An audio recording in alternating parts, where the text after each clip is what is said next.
On savait qu'organiser des élections en République démocratique du Congo était une tâche pharaonique.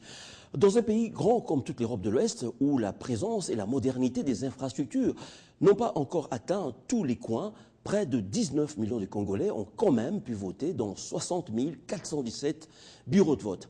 Dans ce contexte, c'était inévitable que le travail de rassembler, compter et vérifier tous ces votes connaisse quelques ratés. C'est d'ailleurs pour cela, et tout le monde s'en félicite, que les bureaux qui ont connu des actes de violence inouïs pendant et après le scrutin devront certainement rouvrir. En tout cas, c'est le souhait de la CENI qui sera sans doute exaucé par la Cour suprême de justice.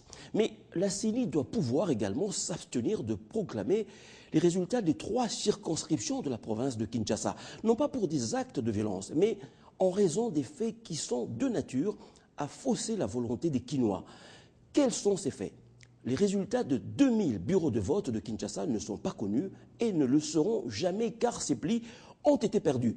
Alors la révélation a été faite par Jacques Njoli, qui est le vice-président de la CENI, sur la radio onusienne. Alors la perte de ces 2000 plis des législatives se répartissent bien évidemment sur les 3 circonscriptions, mais affectent plus particulièrement la circonscription de la Lukunga. Pourquoi ?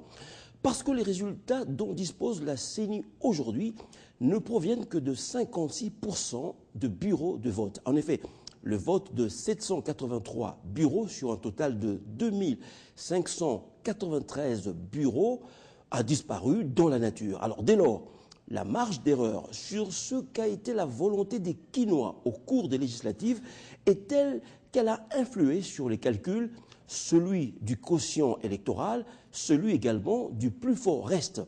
En conséquence, la logique voudrait que la CENI se réserve de proclamer les résultats de ces circonscriptions de Kinshasa et demande à la Cour suprême de justice de se prononcer pour un nouveau vote dans la capitale.